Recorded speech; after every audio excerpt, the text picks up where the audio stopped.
പ്രിയപ്പെട്ടവരെ, ഞങ്ങൾ ഈ ശുശ്രൂഷയുമായി ഇവിടെ ആയിരിക്കുന്നത് ഞങ്ങൾ അനുഭവിച്ച ദൈവസ്നേഹം നിങ്ങളുമായി പങ്കുവെക്കുന്നതിന് വേണ്ടിയാണ്.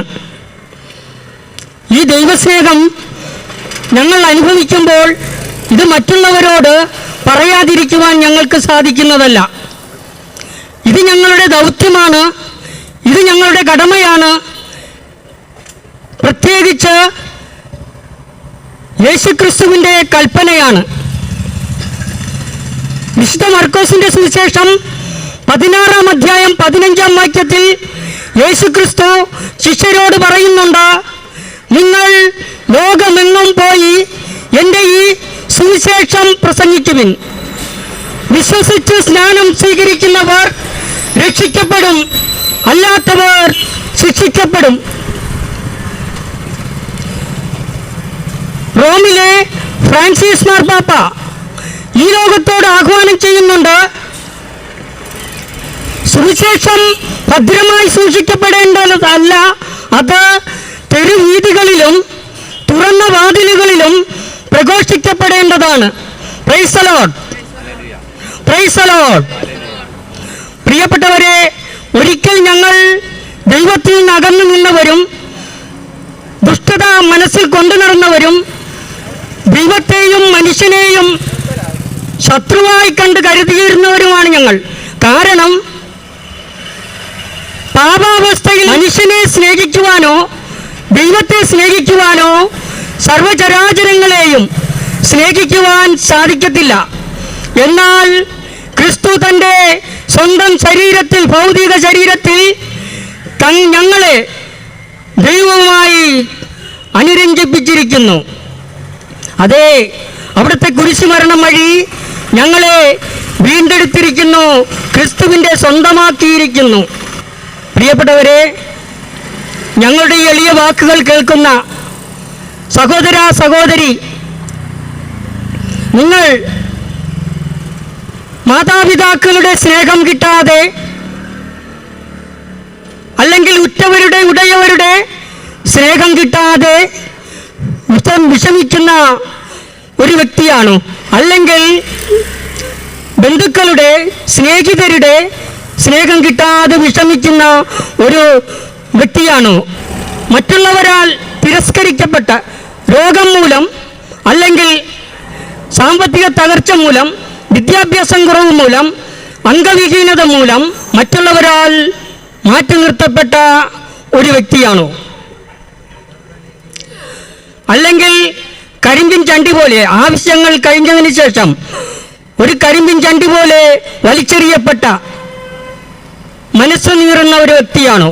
അതുമല്ലെങ്കിൽ ജീവിതത്തിലുടനീളം ചെയ്ത ഘോര പാപം നിമിത്തം ഞാനിത് ചെയ്തു പോയല്ലോ, എനിക്കിത് വന്നുപോയല്ലോ, ഞാനിതെവിടെ കൊണ്ട് ഇറക്കി വെക്കും, ഈ പാപത്തിൽ നിന്നും, ഈ പാപഭാരത്തിൽ നിന്നും എനിക്കെവിടെ നിന്നാണ് മോചനം, ഞാനിത് എവിടെ ഇറക്കി വെക്കുമെന്ന് ആലോചിച്ച് മനസ്സ് നീറുന്ന ഒരു വ്യക്തിയാണോ? താങ്കളോട് യേശുക്രിസ്തു പറയുന്നു, മകനെ, മകളെ, നിങ്ങൾ ഭയപ്പെടേണ്ട. യെശയ്യായുടെ പുസ്തകം 51-ാം അധ്യായത്തിൽ ഇങ്ങനെ ദൈവം അരുളി ചെയ്യുന്നു, ഭയപ്പെടേണ്ട, ഞാൻ നിന്നോടുകൂടെയുണ്ട്, സംഭ്രമിക്കേണ്ട, ഞാനാണ് നിന്റെ ദൈവം, ഞാൻ നിന്നെ ശക്തിപ്പെടുത്തുകയും സഹായിക്കുകയും ചെയ്യും. Price the Lord, praise the Lord.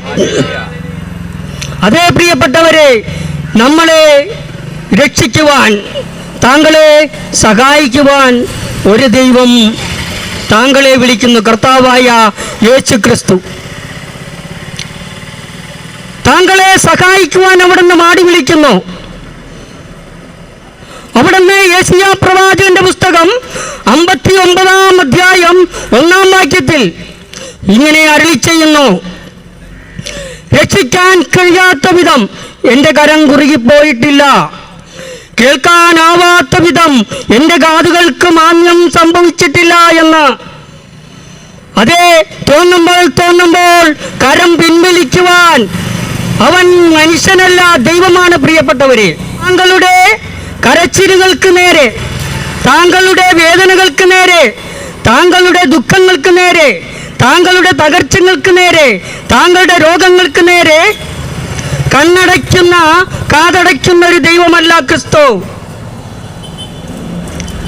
അവനെ തൻ്റെ ചങ്കോട് ചേർത്ത് പിടിക്കുന്ന ഓരോ മനുഷ്യനെയും അവൻ്റെ അവസ്ഥകളോട് ചേർത്ത് പിടിക്കുന്ന ഒരു ദൈവം.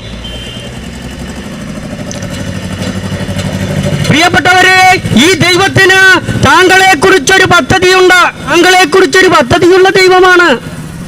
അവിടുന്ന് അരുളി ചെയ്യുന്നു. ജെറമിയ 29-11 അരുളി ചെയ്യുന്നു, നിന്നെക്കുറിച്ചൊരു പദ്ധതി എൻ്റെ മനസ്സിലുണ്ട്. അത് നിന്റെ നാശത്തിനല്ല, ക്ഷേമത്തിനുള്ളൊരു പദ്ധതി, ഐശ്വര്യമായ ഭാവിയും പ്രത്യാശയും നൽകുന്നൊരു പദ്ധതി. അതേ പ്രിയപ്പെട്ടവരെ, താങ്കളെക്കുറിച്ചൊരു പദ്ധതിയുള്ള ഒരു ദൈവം. യെശയ്യായുടെ പുസ്തകം 49-15 ഇങ്ങനെ പറയുന്നു, മുലകുടിക്കുന്ന കുഞ്ഞിനമ്മയ്ക്ക് മറക്കാനാകുമോ? പെറ്റമ്മ കുഞ്ഞിനോട് കരുണ കാണിക്കാതിരിക്കുമോ? അവൾ മറന്നാലും ഞാൻ മറക്കില്ല മകനെ, മകളെ എന്ന്. ആര് മറന്നാലും പ്രിയപ്പെട്ടവരെ, താങ്കളെ ആര് പുറത്താക്കിയാലും, താങ്കളെ ആര് മാറ്റി നിർത്തിയാലും അമ്മയുടേതിനേക്കാൾ വലിയ സ്നേഹം തരുന്നൊരു ദൈവം. അതെ, അവിടുന്ന് കരുതുന്ന ദൈവമാണ്. അവിടുന്ന് കരുതുന്ന ദൈവമാണ്. ആലോചനയുള്ള ഒരു ദൈവമാണ്. അതേ, സങ്കീർത്തകന്റെ പുസ്തകം 115 ഇങ്ങനെ പറയുന്നുണ്ട്, 12 വാക്യം, താങ്കൾ നിങ്ങളെക്കുറിച്ചൊരു ആലോചനയുള്ള ദൈവമാണെന്ന്. അതെ, താങ്കളെക്കുറിച്ച് ആലോചനയുള്ള ഒരു ദൈവം.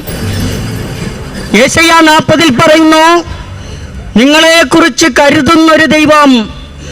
ഞാൻ ദരിദ്രനും പാവപ്പെട്ടവനുമാണ്, എങ്കിലും കർത്താവ് എന്നെക്കുറിച്ച് കരുതുന്നു. Price the Lord. ആര് മറന്നാലും മറക്കാത്തൊരു ദൈവം, പദ്ധതിയുള്ളൊരു ദൈവം നമുക്കുണ്ട്, കർത്താവായ യേശു ക്രിസ്തു. അതെ, താങ്കളുടെ പാപം എത്ര കഠിനമെങ്കിലും, എത്ര വലുതെങ്കിലും അവിടുന്ന് രക്ഷിക്കുവാൻ കൽപ്പുള്ളവനാണെന്ന്. ക്രിസ്തുവിൽ പാപമോചനമുണ്ട്, രക്ഷയുമുണ്ടെന്ന തിരുവചനം നമ്മെ ഉത്ബോധിപ്പിക്കുന്നു. അവിടുന്ന് യെശയ്യായുടെ പുസ്തകം 1 തിരുവചനത്തിൽ, വിശുദ്ധ ഗ്രന്ഥത്തിൽ 1 18 പറയുന്നു, വരൂ നമുക്ക് രമ്യതപ്പെടാം, നിന്റെ പാപം കടും ചുവപ്പാണെങ്കിലും അത് മഞ്ഞുപോലെ നിർമ്മലമാക്കും. അതെ പ്രിയപ്പെട്ടവരെ, നിന്റെ പാപം കടും ചുവപ്പാണെങ്കിലും നീ എത്ര ക്രൂരനായാലും പ്രിയപ്പെട്ടവരെ, ആ പാപം അവിടുന്ന് ഏറ്റെടുത്തിരിക്കുന്നു. അതെ പ്രിയപ്പെട്ടവരെ, ഈ ലോകത്ത് അവിടുന്ന് സമാധാനം തരുന്ന ദൈവം, അവിടുന്ന് സമാധാനത്തിന്റെ ദൈവമാണ്. ഒരിറ്റ് സമാധാനത്തിന് വേണ്ടി മനുഷ്യൻ പരക്കം പായുന്നൊരു കാലഘട്ടം. അതിനുവേണ്ടി നേർച്ച കാഴ്ചകൾ നടത്തുന്നു, അതിനുവേണ്ടി ദാനധർമ്മങ്ങൾ ചെയ്യുന്നു, അതിനുവേണ്ടി ഉല്ലാസയാത്രകൾ നടത്തുന്നു, തീർത്ഥയാത്രകൾ നടത്തുന്നു, 2 നില 3 നില മാളികയിൽ ജീവിക്കുന്നു, വീടുകൾ പണിത് ജീവിക്കുന്നു, കല്യാണങ്ങൾ കോടിക്കണക്കിന് രൂപ മുടക്കി നടത്തുന്നു. എന്നാൽ ഒരിടത്ത് സമാധാനം കിട്ടുന്നില്ല, ഡൈവോഴ്സുകൾ പെരുകുന്നു. അതേ പ്രിയപ്പെട്ടവരെ, മറ്റെല്ലാ അസ്വസ്ഥതകളും, വിദ്യാഭ്യാസ രംഗം തകരുന്നു, അവിടെ സമാധാനമില്ല, കുടുംബത്തിൽ സമാധാനമില്ല. എന്താണ്? ദൈവമില്ലാതിരുന്നത് കൊണ്ട്, അവനിൽ ക്രിസ്തു ജീവിക്കുന്നില്ല. ക്രിസ്തു പറയുന്നു, വിശുദ്ധ ഗ്രന്ഥം എഫെസോസുകാർക്ക് എഴുതിയ ലേഖനം 2 14 ഈ ലോകത്തോട് അരുളി ചെയ്യുന്നു, ഞാൻ നിങ്ങളുടെ സമാധാനമാണെന്ന്. അതെ, ക്രിസ്തു നിങ്ങളുടെ സമാധാനമാണെന്ന്. അതെ, ഇവിടെ സമാധാനത്തിന് വേണ്ടി പല നേതാക്കന്മാരും രാജാക്കന്മാരും ഭരിച്ചു. എന്നാൽ ഒരു യഥാർത്ഥ സമാധാനം മനുഷ്യന് കിട്ടുന്നില്ല. അത് ക്രിസ്തുവാണ്. കൊളോസ്യർക്ക് എഴുതിയ ലേഖനം 1 19-20 പറയുന്നു, യേശു ക്രിസ്തു കുരിശിൽ ചിന്തിയ രക്തം വഴി സമാധാനം സ്ഥാപിച്ചിരിക്കുന്നു. അതേ കുരിശിൽ ചിന്തിയ രക്തം വഴി ഈ ലോകത്ത് സമാധാനം സ്ഥാപിച്ചിരിക്കുന്നു ക്രിസ്തു. ഏതൊരു വ്യക്തിക്കും ക്രിസ്തുവിൽ പുതിയ സൃഷ്ടിയാകുവാൻ സാധിക്കും. വിശുദ്ധ ലൂക്കയുടെ സുവിശേഷം 19-ാം അധ്യായത്തിൽ നമുക്ക് കാണുവാൻ സാധിക്കും കേവൂസിനെ കുറിച്ച്. ഗവൺമെന്റ് ഉദ്യോഗസ്ഥൻ, റോമാ സാമ്രാജ്യത്തിലെ ഗവൺമെന്റ് ഉദ്യോഗസ്ഥൻ, ചുങ്കം പിരിവാണ് അദ്ദേഹത്തിന്റെ ജോലി. അദ്ദേഹത്തിന്റെ പേരിനർത്ഥം നിർമ്മലൻ എന്നാണ്. എന്നാൽ ഈ നിർമ്മലതയ്ക്കൊത്ത് ജീവിക്കുവാൻ ആ മനുഷ്യന് സാധിച്ചിരുന്നില്ല. കാരണം അവൻ്റെ പണി, അവൻ്റെ ജോലി ചുങ്കം പിരിവാണ്. അവൻ മനുഷ്യരെ ഭീഷണിപ്പെടുത്തിയും മറ്റും ചുങ്കം പിരിച്ചിരുന്നു. തൻ്റെ ചുങ്കം പിരിവിൽ കിട്ടുന്നത് തൻ്റെ പോക്കറ്റിലാക്കിയിരുന്നു. തികച്ചും പാപിയായ ഒരു മനുഷ്യൻ. എന്നാൽ ക്രിസ്തു തൻ്റെ നാട്ടിലൂടെ, ഗ്രാമത്തിലൂടെ കടന്നു പോകുന്നെന്ന് അറിഞ്ഞുകൊണ്ട് ആ മനുഷ്യൻ ക്രിസ്തുവിനെ കാണുവാൻ ഒരു മരക്കൊമ്പിൽ കയറിയിരുന്നു. അതെ, പൊക്കം കുറവായിരുന്നതിനാൽ ഒരു മരക്കൊമ്പിൽ കയറിയിരുന്നു. ക്രിസ്തുവിനെ വീക്ഷിച്ചു. അതിൽ കൂടെ പോയ ക്രിസ്തു മേളിലേക്ക് നോക്കി പറഞ്ഞു, സക്കേവോസ്, ഇറങ്ങി വരിക, എനിക്ക് നിന്റെ വീട്ടിൽ ഇന്ന് താമസിക്കേണ്ടതുണ്ട്. അവൻ തിടുക്കത്തിൽ ഇറങ്ങി വന്ന് ക്രിസ്തുവിനോട് ചേർന്നു. സമ്പത്തിന്റെ പകുതി കൊടുത്തു, വഞ്ചിച്ചെടുത്തത് 4 ഇരട്ടിയായി കൊടുത്തു.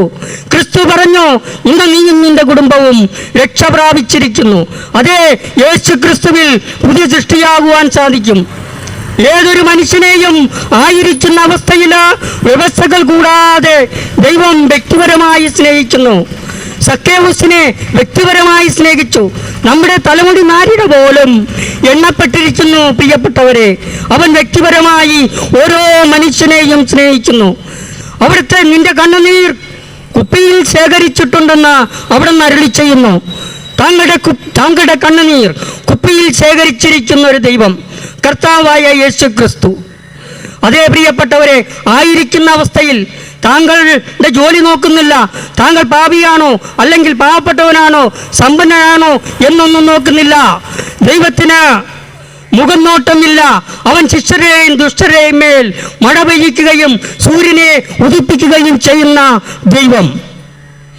അതേ പ്രിയപ്പെട്ടവരെ, ആയിരിക്കുന്ന അവസ്ഥയിൽ വ്യവസ്ഥകൾ കൂടാതെ സ്നേഹിക്കുന്നു. അതെ, ഇങ്ങോട്ട് തന്നാൽ അങ്ങോട്ട് തരാമെന്ന മനുഷ്യന്റെ സ്നേഹമല്ല അവിടുത്തേത്. അവിടുത്തേത് എല്ലാം സൗജന്യമാണ്. ഒന്നും നമ്മൾ അങ്ങോട്ട് കൊടുക്കേണ്ടതില്ല. അങ്ങനെ ആയിരിക്കുന്ന അവസ്ഥയിൽ വ്യവസ്ഥകൾ കൂടാതെ സ്നേഹിക്കുന്ന ഒരു ദൈവം. എന്നാൽ പ്രിയപ്പെട്ടവരെ, ഈ സ്നേഹം അനുഭവിക്കാൻ പറ്റാത്തത് നമ്മുടെ പാപാവസ്ഥയാണ്. പാപം ദൈവത്തെയും മനുഷ്യനെ ഇറക്കുന്നു. ദൈവത്തിന് മനുഷ്യനെയോ മനുഷ്യന് ദൈവത്തെയോ കാണുവാൻ സാധിക്കുന്നില്ല. പാപത്തിന്റെ അവസ്ഥ. പാപം മനുഷ്യന് സർവനാശം തൻ്റെ ജീവിതത്തിൽ, അവൻ്റെ ജീവിതത്തിൽ കൊണ്ടുവരുന്നു. അവൻ വിദ്യാഭ്യാസ മേഖല തകരുന്നു, ദാമ്പത്യ മേഖല തകരുന്നു, സാമൂഹിക മേഖല തകരുന്നു. അങ്ങനെ അവൻ്റെ ആരോഗ്യ മേഖലകൾ തകരുന്നു. സർവം നാശത്തിലേക്ക് പാപം അവനെ തള്ളിവിടുന്നു. ബറൂക്ക് പ്രവാചകന്റെ പുസ്തകം 2-ാം അധ്യായം 5-ൽ പറയുന്നുണ്ട്, നമ്മുടെ ദൈവമായ കർത്താവിൻ്റെ സ്വരം ശ്രമിക്കാതെ അവിടത്തേക്ക് എതിരായി പാപം ചെയ്തതിനാൽ അവർക്ക് ഉന്നതി ഉണ്ടാകുന്നില്ല. അതെ, പാപം ചെയ്യുമ്പോൾ മനുഷ്യന് ഉന്നതി ഉണ്ടാകുന്നില്ല. പാപമാണ് മനുഷ്യന്റെ എല്ലാ അധപ്പതനത്തിനും കാരണം.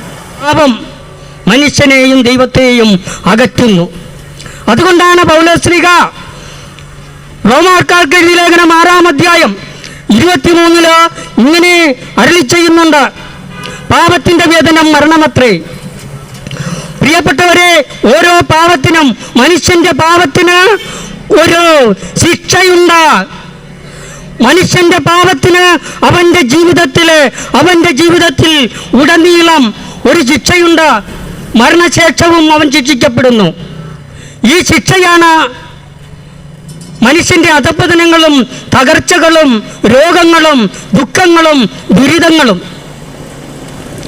ഈ ദുഃഖങ്ങളെയും ദുരിതങ്ങളെയും വേദനകളെയും രോഗങ്ങളെയും പാപത്തെയുമാണ് ക്രിസ്തു കുരിശിൽ ചിന്തിക്കൊണ്ട് പീഡകളേറ്റുകൊണ്ട് പാപത്തിന് ശരീരത്തിൽ ശിക്ഷയേറ്റുവാൻ അവൻ നമുക്ക് പകരക്കാരനായിരിക്കുന്നു. ഒരു മനുഷ്യന്റെ പാപം മൂലമുള്ള രോഗങ്ങളും ദുരിതങ്ങളും വേദനകളും ദുഃഖങ്ങളും അവൻ ഏറ്റെടുത്ത് താങ്കൾക്ക് പകരക്കാരനായി കുരിശിൽ മരിച്ചു തൻ്റെ ജീവൻ ആത്മാവിനെ നൽകിയിരിക്കുന്നു. പാപത്തിന്റെ വേതനം മരണമത്ര എന്ന് പറയുന്നത്, മനുഷ്യന് 2 മരണമുണ്ട്. ഒരു മരണം ആത്മീയ മരണം, രണ്ടാമത് മരണം സ്വാഭാവിക മരണം. സ്വാഭാവിക മരണം എല്ലാ മനുഷ്യർക്കുമുണ്ട്.